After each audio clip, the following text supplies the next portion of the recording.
What if the most powerful medicine on the planet wasn't sitting in a pharmacy, but sitting in a jar on your counter, quietly doing something your antibiotics can't? Most people have no idea that while the modern world was busy pasteurizing, sterilizing, and processing its food supply into something shelf-stable and essentially dead, entire civilizations were building their health on something completely different: fermented foods. Foods that are alive, foods loaded with billions of beneficial bacteria, enzymes, organic acids, and bioactive compounds that science is only now beginning to fully understand. And here's what's stunning. Study after study is confirming that your gut is ground zero for your immune system, your mental health, your metabolism, your skin, and your protection against chronic disease. Fix the gut, and you fix almost everything downstream from it. Today, I'm going to show you 20 fermented foods that can do exactly that. We're going from the familiar to the extraordinary, and by the time we get to number 20,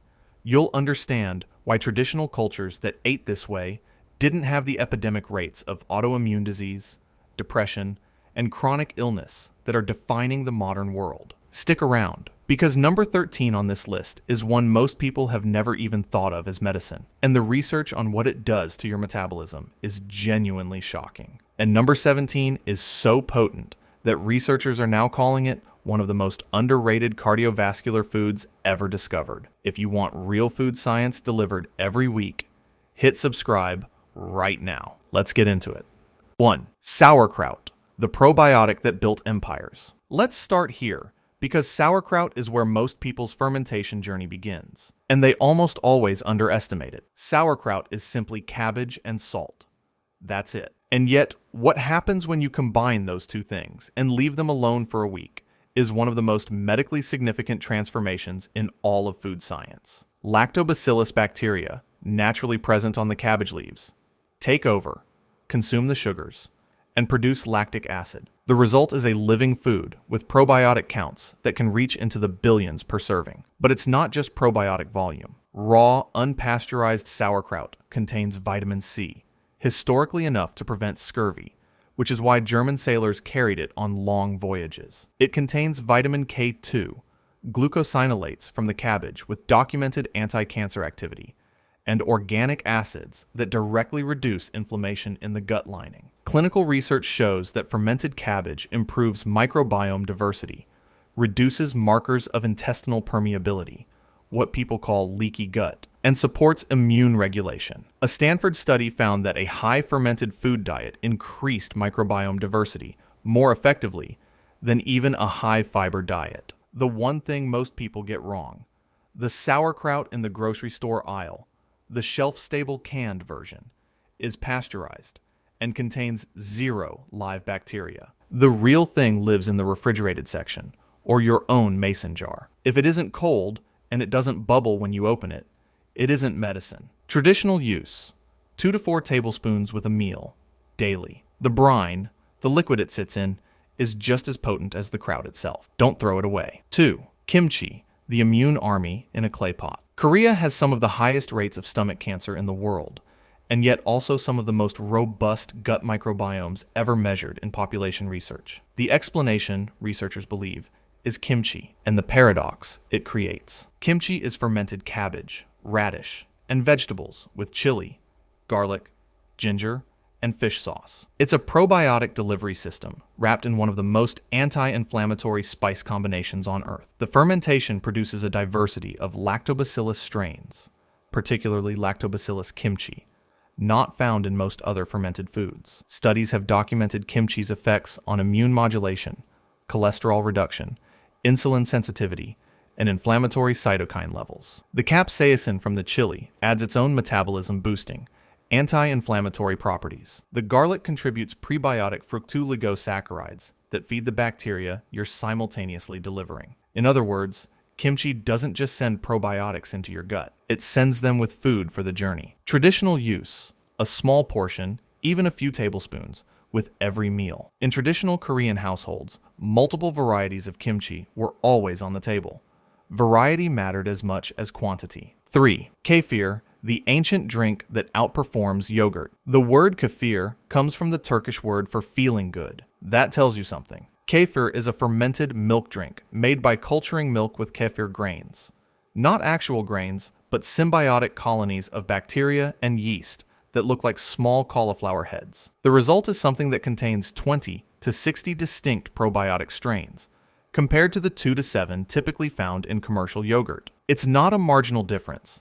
It's a categorically different food. What makes kefir especially powerful is that it's been shown in clinical trials to colonize the gut, meaning the bacteria don't just pass through, they establish residence. Studies confirm it reduces symptoms of lactose intolerance because the bacteria pre-digest the lactose during fermentation. It improves IBS symptoms, reduces inflammatory markers, and has demonstrated anti-tumor activity in animal models. There's also compelling research on kefir and mental health. The gut-brain axis is real, and the serotonin-related pathways that kefir's microbiome activity supports are now considered genuinely significant in mood regulation. Traditional use: 1 cup daily, consumed as a drink. Traditional Caucasian mountain communities, among the longest-lived populations ever documented, drank this for centuries. Their longevity wasn't coincidence. It was culture. 4. Kombucha, the living detox. Kombucha is fermented sweet tea, transformed over 1 to 3 weeks by a SCOBY, a symbiotic culture of bacteria and yeast, into something the body treats very differently than anything it started with. The fermentation produces organic acids, primarily acetic acid and glucuronic acid, that have documented liver-supportive and detoxification effects. Glucuronic acid in particular binds to toxins and facilitates their elimination through the kidneys and bile. This is the mechanism behind the traditional claim that kombucha cleanses the body, and it turns out that claim has real biochemical scaffolding beneath it. Kombucha also contains B vitamins produced during fermentation, antioxidants from the tea polyphenols, and a modest probiotic content. It's lower in probiotics than kefir or sauerkraut, but its organic acid profile gives it a distinct therapeutic role that other ferments don't replicate. The critical caveat: commercial kombucha varies wildly. Many commercial varieties are pasteurized, killing the live culture, or contain so much added sugar they counteract the fermentation benefits. Look for raw, unpasteurized kombucha with live cultures listed and sugar content under 5 grams per serving. Better yet, brew it yourself. Traditional use: 4 to 8 ounces before a meal as a digestive tonic, not a soda replacement in unlimited quantities. A targeted, purposeful daily dose. 5. Traditional yogurt, the probiotic baseline. Here's an important distinction that changes everything you think you know about yogurt. The yogurt the ancient world ate, strained, full fat, made from whole milk with live cultures, fermented for 12 to 24 hours, is fundamentally different from the fruit-flavored, low-fat, heat-treated product that fills most refrigerators today. Real yogurt, made with Lactobacillus bulgaricus and Streptococcus thermophilus, and fermented long enough for the cultures to genuinely proliferate, has documented effects on digestive function, immune response, and pathogen resistance. Randomized controlled trials show it reduces the duration of infectious diarrhea, supports recovery after antibiotic use, and reduces risk of antibiotic-associated infection by repopulating disrupted gut flora. The fat matters too. Full-fat dairy fermented foods contain conjugated linoleic acid, CLA, a fatty acid with documented anti-inflammatory and body composition effects. Stripping the fat to make low-fat yogurt removes the very compound that makes it most metabolically useful. Traditional use: 1 cup daily, plain and full fat. The Greek and Middle Eastern practice of straining yogurt into labneh, a thick, concentrated form, increases the protein and probiotic density per serving. Eat it with olive oil and herbs the way it was meant to be eaten. 6. Miso, the enzyme factory. In Japan, where miso has been eaten daily for over 1,000 years, researchers noticed something curious. Regular miso consumption was associated with lower rates of certain cancers, particularly breast cancer, even controlling for other dietary factors. The investigation that followed revealed just how biochemically complex this fermented paste actually is. Miso is made by fermenting soybeans, sometimes with rice or barley, with koji, a mold called Aspergillus oryzae, for anywhere from weeks to years. Long-aged miso is darker, richer, and more medicinally concentrated. The fermentation process transforms the soybeans through enzymatic breakdown in ways that make them almost unrecognizable from the raw ingredient. What you get is a food extraordinarily rich in digestive enzymes, free amino acids, B vitamins, and isoflavones, transformed by fermentation into more bioavailable forms. The fermentation also reduces the phytic acid in soybeans that otherwise blocks mineral absorption. Studies show miso specifically, not unfermented soy, reduces inflammatory markers, supports beneficial gut bacteria, and may have protective effects on the stomach lining. Traditional use: miso soup made with dashi broth, consumed daily, often at breakfast. The traditional preparation never boils the miso. It's dissolved into hot but not boiling liquid to preserve the live enzymes. That detail has always mattered, even before anyone understood why. 7. Raw aged cheese, the forgotten probiotic. Here's something most people don't realize. Cheese is fermented food. Properly made, aged, raw milk cheese is a living ecosystem of beneficial bacteria, and its medical value has been obscured by decades of industrial dairy that pasteurized and processed those cultures out of existence. Raw milk cheeses, aged Parmesan, aged Gouda, raw cheddar, Roquefort, and similar traditional varieties contain active bacterial cultures that survive in the cheese matrix and reach the gut alive. Studies on aged raw cheeses show they contain lactobacillus, bifidobacterium, and other beneficial species in meaningful counts. But the fermentation benefits go beyond probiotics. The aging process produces short-chain fatty acids that directly feed colonocytes, the cells lining your colon, and support intestinal integrity. Aged cheese is also one of the richest dietary sources of vitamin K2 in the menaquinone 7 form, the most bioavailable variety, which directs calcium into bones and away from arterial walls. The key is raw and aged. Pasteurized processed cheese, even the kind marketed as natural, has had its culture destroyed. Traditional hard cheeses from small producers or imported European varieties are your best options. Traditional use: a small portion, an ounce or two, as part of a meal, the way Europeans have eaten it for centuries. A condiment, not a centerpiece. The dose is small. The impact is real. 8. Sourdough bread, the ancient loaf that digests itself. Real sourdough is not the stuff at most bakeries. Real sourdough is bread leavened exclusively by wild yeast and lactobacillus bacteria, fermented for at least 8 to 12 hours, often 24 to 48, in a process that fundamentally transforms the grain before it ever reaches your stomach. Here's what happens during that long fermentation. The lactobacillus bacteria consume the sugars that would otherwise spike your blood sugar. They produce acids that lower the bread's pH and break down phytic acid, the anti-nutrient in wheat that blocks absorption of zinc, iron, and magnesium. They partially digest the gluten proteins, making them structurally different and significantly easier for the digestive system to handle. Studies comparing real sourdough to conventional bread show meaningfully lower glycemic responses, better mineral absorption, and improved digestibility even in people who normally react to wheat. Some individuals with non-celiac gluten sensitivity tolerate long-fermented sourdough without symptoms they'd experience with regular bread. This is the bread the ancient world ate: dense, slow, made from whole grains, fermented overnight. The industrial loaf sold in plastic bags with a 3-week shelf life is not bread in any ancestral sense. It's an engineering product that happens to be shaped like bread. Traditional use: made at home with whole grain flour and a maintained sourdough starter. Slice it thick, toast it, put good things on it, eat it slowly.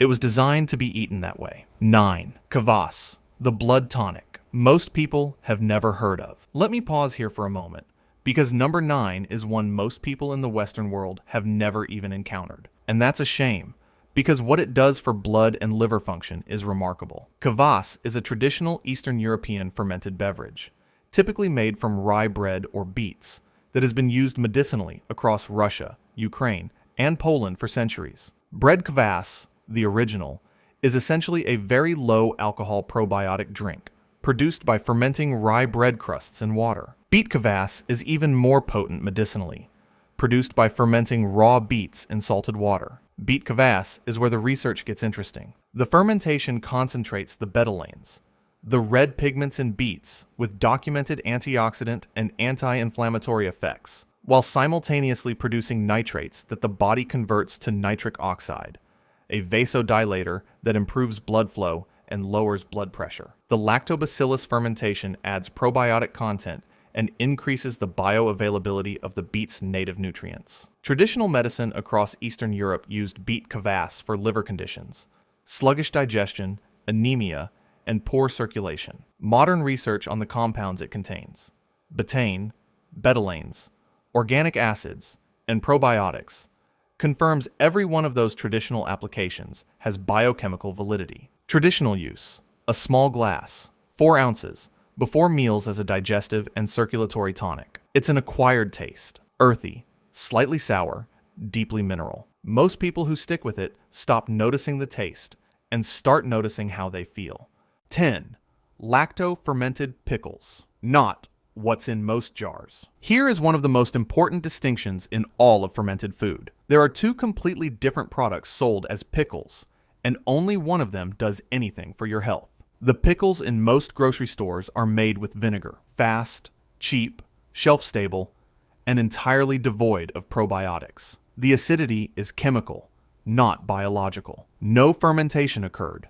No bacteria survived. Lacto-fermented pickles, made the traditional way with only cucumbers, salt, water, and thyme, are a completely different food. The salt brine selects for lactobacillus bacteria that preserve the cucumber through genuine fermentation, producing lactic acid, enzymes, and live cultures that reach your gut intact. These pickles have been consumed across Eastern Europe, the Middle East, and Asia for thousands of years as a digestive aid, a hangover remedy, and an immune support food. The brine, famously, has been used by athletes for rapid muscle cramp relief, a phenomenon researchers have linked to a neural reflex triggered by the acidic compounds, not simple hydration or electrolytes. Studies show lacto-fermented vegetables increase the density and diversity of beneficial gut bacteria. They're also a meaningful source of vitamin C and minerals from the vegetables themselves. Traditional use: 3 to 5 spears or a handful of slices with meals, several times a week. The brine, as with sauerkraut, is medicinal. Don't discard it. And read the label. If it says vinegar, it isn't what you want. 11. Tempeh, the high-protein ferment that changes soy. Entirely unfermented, soy has a legitimately complicated nutritional profile. It contains phytoestrogens, phytic acid, and enzyme inhibitors that interfere with protein and mineral absorption. The reason traditional Asian cultures didn't experience the issues some research has linked to soy consumption is simple. They fermented it. Tempeh, a traditional Indonesian food, is whole soybeans fermented with rhizopus mold into a dense, firm cake. The fermentation completely transforms the soy. The phytic acid is broken down, dramatically improving absorption of zinc, iron, and calcium. The enzyme inhibitors are neutralized. The phytoestrogens are metabolized into forms that research suggests may be protective against hormone-dependent cancers rather than problematic. What remains is a food with 30 grams of complete protein per cup, significant B12, rare in plant foods, and a prebiotic fiber content that feeds gut bacteria. The rhizopus fermentation also produces natural antibiotics as part of the mold's own defense mechanism, compounds that have shown antimicrobial activity in laboratory studies. Tempeh is one of the most complete plant-based protein sources ever studied. It contains all essential amino acids in meaningful amounts, making it a genuine meat alternative rather than just a symbolic one. Traditional use: sliced and pan-fried in coconut oil, marinated and grilled, or crumbled into stews. It absorbs flavor aggressively and rewards bold seasoning. Its texture, dense and slightly chewy, makes it satisfying in a way that most plant proteins aren't. 12. Coconut kefir, the dairy-free gut healer. For anyone who cannot tolerate dairy, but wants the probiotic complexity of kefir, coconut kefir is not a compromise. It's a genuinely distinct medicinal food with its own profile of benefits. Coconut kefir is made by fermenting coconut milk or coconut water with kefir grains or a powdered starter culture. The fermentation produces an abundance of probiotics, organic acids, and, uniquely, medium-chain fatty acids from the coconut that have their own antimicrobial properties. Caprylic acid and lauric acid, both present in coconut, have documented antifungal and antibacterial effects that work synergistically with the probiotic cultures. Research on coconut's fatty acid profile shows particular effectiveness against candida overgrowth, a common driver of digestive dysfunction, brain fog, and skin issues. The combination of anti-candida fatty acids with probiotic cultures that crowd out pathogenic yeasts makes coconut kefir especially useful for people recovering from antibiotic damage or chronic yeast-related problems. It's also rich in electrolytes when made from coconut water, potassium, magnesium, and sodium, making it uniquely restorative after illness or intense physical activity. Traditional use: 1 cup daily as a morning drink or between meals. Coconut kefir tends to be slightly sweet and pleasantly tart, one of the most approachable ferments for people new to this world. 13. Fermented hot sauce. The metabolic fire. This is the one I teased at the start. Most people think of hot sauce as a condiment. A condiment. That framing is so incomplete it's almost criminal. Fermented hot sauce, made by lacto-fermenting fresh hot peppers rather than adding vinegar, combines two of the most metabolically active compounds in food: live probiotic cultures and capsaicin. Capsaicin, the compound that makes peppers hot, binds to receptors in the gut lining that trigger a cascade of effects: increased metabolic rate, reduced appetite signaling, stimulation of digestive enzyme secretion, and direct antimicrobial activity against H. pylori, one of the most common drivers of gastric ulcers. Studies show capsaicin increases thermogenesis, calorie burning, for up to several hours after consumption. The fermentation process itself concentrates capsaicin by breaking down pepper cell walls, simultaneously adding lactobacillus cultures that improve gut diversity. The result is a condiment that is also a probiotic,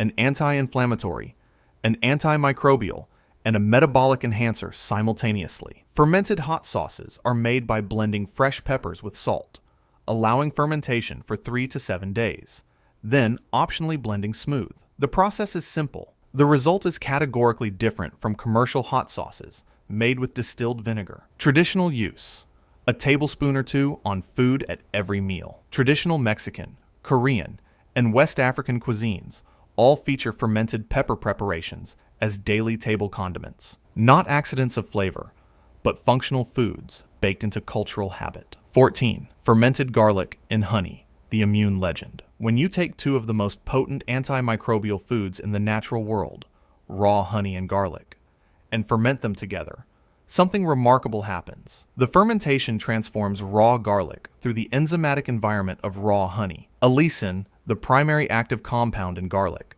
becomes more stable and bioavailable. The honey's antimicrobial compounds become more concentrated, and the bacteria present on both foods initiate a slow fermentation that produces additional enzymes and bioactive compounds over a period of weeks. Clinical research on garlic shows it reduces the frequency of colds and upper respiratory infections, lowers blood pressure, reduces LDL cholesterol, inhibits platelet aggregation, and has broad-spectrum antimicrobial activity. Research on raw honey confirms antibacterial effects against antibiotic-resistant strains, antiviral properties, and wound healing acceleration. Fermented honey garlic, made by submerging whole peeled garlic cloves in raw honey and allowing fermentation for 4 to 8 weeks, is used throughout traditional Asian and European herbalism as an immune tonic. The fermented cloves mellow in flavor and become spreadable. The honey becomes deeply infused with garlic's active compounds. Traditional use: 1 to 3 cloves daily during cold and flu season, with a teaspoon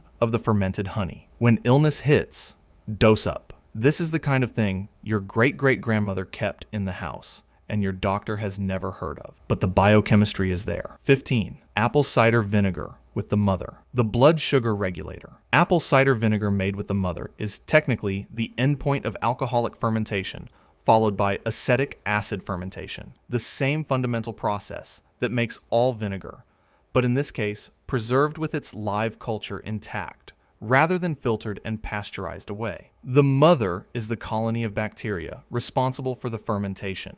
visible as a cloudy, stringy mass that settles at the bottom of the bottle. Products without it have been stripped of everything that makes apple cider vinegar functional. The research on ACV with the mother is among the most practically significant in nutritional science. Multiple controlled trials have shown that consuming 1 to 2 tablespoons before a high-carbohydrate meal reduces post-meal blood glucose spikes by 15 to 30%. The mechanism is acetic acid inhibiting the enzymes that break starch into glucose, essentially slowing the carbohydrate flood. For anyone managing blood sugar, and given modern diets, that's most people, this is not a trivial effect. Studies also show improvements in insulin sensitivity over time with regular use, reductions in fasting glucose, and meaningful effects on triglyceride levels. ACV also stimulates gastric acid production in people with low stomach acid, a shockingly common and largely undiagnosed condition behind chronic bloating,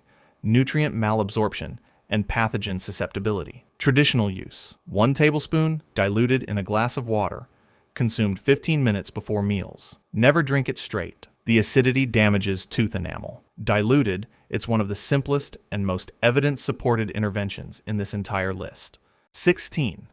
Fermented beetroot, the circulation supercharger. Beets are already one of the most nutritionally dense vegetables in existence. Fermented beets are something else entirely.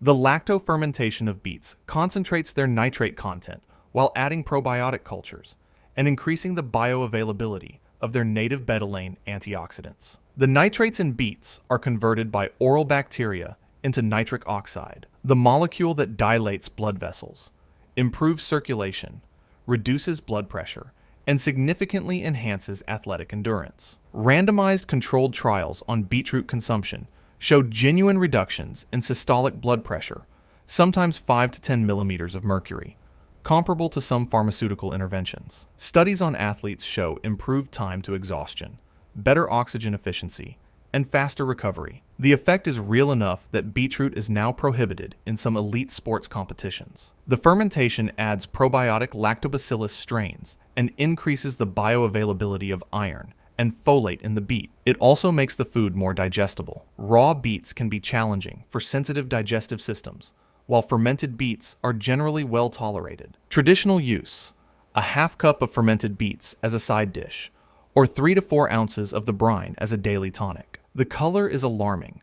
It will turn your urine pink, which frightens people who don't know to expect it. That's not a problem. That's the betalains doing their job. 17. Natto, the most underrated cardiovascular food on Earth. Natto. This is the one researchers keep calling extraordinary, and yet most Westerners have never touched it. Natto is fermented soybeans made with Bacillus subtilis, a bacteria, not a mold, that transforms the beans into something that smells powerfully, stretches into strings when you pull it apart, and contains one of the most biomedically significant compounds in all of fermented food science: nattokinase. Nattokinase is an enzyme produced exclusively during natto fermentation. It has been shown in clinical trials to dissolve fibrin, the protein that forms blood clots. It directly reduces the risk of thrombosis, lowers blood viscosity, and has been compared favorably to pharmaceutical thrombolytics in terms of its mechanism. For cardiovascular health, this is not a minor effect. Blood clot formation is implicated in heart attacks and strokes. A food that prevents fibrin accumulation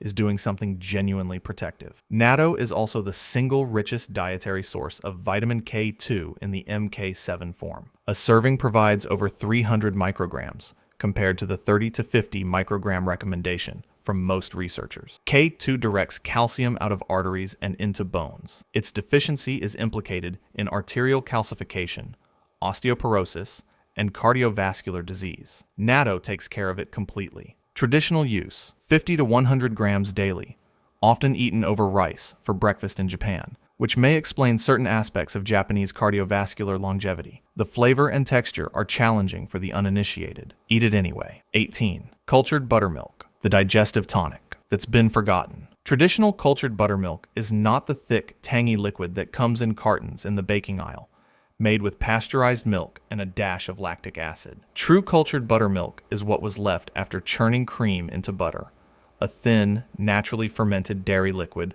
rich in live cultures, enzymes, and a unique fat structure that the digestive system handles with unusual ease. In traditional cultures across Ireland, Scandinavia, and South Asia, buttermilk was the daily digestive drink. Sick people were given it first. Elderly people drank it daily. Infants were weaned onto it. There was accumulated wisdom behind that practice, and science is now explaining it. Cultured buttermilk is lower in fat than whole milk, making it easier to digest, while retaining the lactic acid bacteria that actively support gut function. It contains phospholipids, particularly sphingomyelin, that support the integrity of the intestinal lining. Research suggests these compounds may be protective against colorectal cancer. It also contains choline, B12, potassium, and calcium in highly bioavailable forms. The lactic acid in true cultured buttermilk stimulates digestive enzyme secretion, improves transit time, and creates an environment unfavorable to pathogenic bacteria. In traditional Indian medicine, buttermilk spiced with cumin, ginger, and salt, called chass, is the prescribed post-meal digestive tonic. That prescription is thousands of years old and correct. Traditional use: a glass with or after meals, spiced with cumin and a pinch of salt. It's a digestive aid that actually tastes like something you'd choose to drink. 19. Fermented herbal tonics.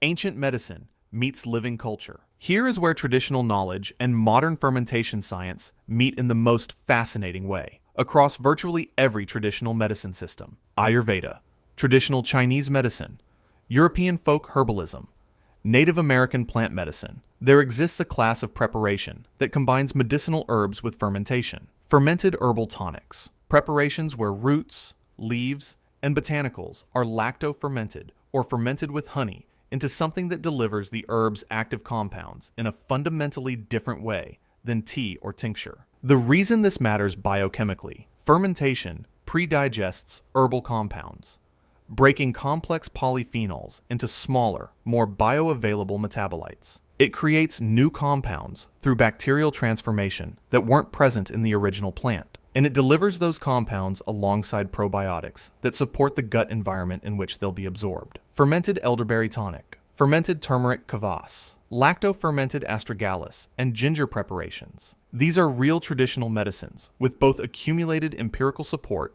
and emerging research validation. Turmeric's curcumin bioavailability, for example, improves dramatically when delivered in a fermented, slightly fatty medium. The science is catching up to what traditional healers already knew. The preparation method is part of the medicine. Traditional use: small doses, 2 to 4 ounces, as daily tonics. The diversity of herbs means diverse compounds reaching the gut microbiome. Think of it as personalized botanical medicine. You don't need a prescription. You need a mason jar, some dried herbs, salt water, and thyme. 20. Wild fermented fruit, the original living food. And here we arrive at number 20, the one I saved for last, because it completes the story. Before anyone deliberately fermented anything, fermentation found food first. Ripe fruit, left on the vine or fallen to the ground, ferments spontaneously. The wild yeasts and bacteria on every fruit's skin begin the transformation the moment sugar becomes available. Every creature that evolved alongside fruit,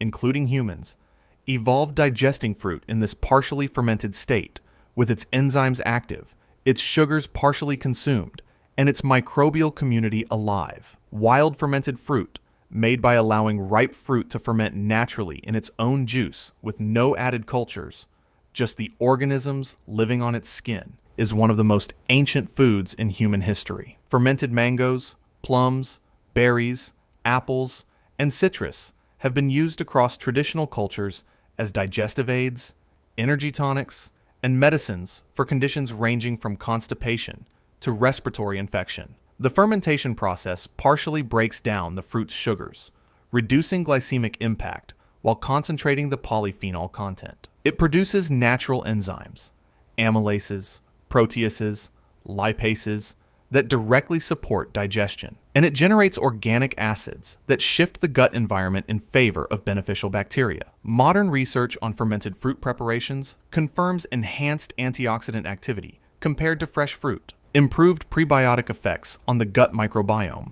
and bioavailability increases for phenolic compounds like anthocyanins and resveratrol. Traditional use: A small portion of wild fermented fruit as a digestive before or after meals. Fermented fruit chutneys, traditional in Indian and Middle Eastern cuisines, do exactly this. So does Kvass, made from fruit. So did every culture that understood food as medicine before we forgot the difference between the two.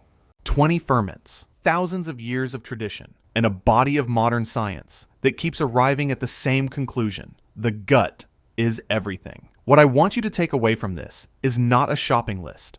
It's a framework. The people who built these traditions, who made sauerkraut through Korean winters, who ate miso every morning for 1,000 years, who kept fermented garlic in honey as household medicine, they didn't have clinical trials. They had observation. They had bodies that told them what worked, and they built their entire food culture around those observations. Modern science, with its double-blind studies and biochemical analysis, is methodically explaining mechanisms that traditional cultures never needed to name. Probiotics, postbiotics, short-chain fatty acids, nattokinase, capsaicin receptor activation. The words are new. The wisdom is ancient. These foods are available to you, but quality matters.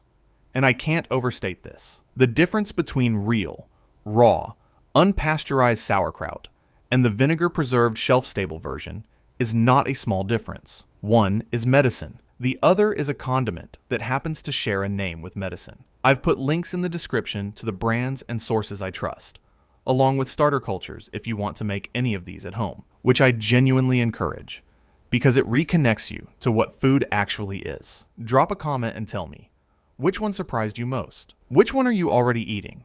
And which one are you going to try first? I read every single comment. If you haven't subscribed to Homestead Roots yet, hit that button now and ring the bell. We post every week, and we're just getting started. See you in the next one.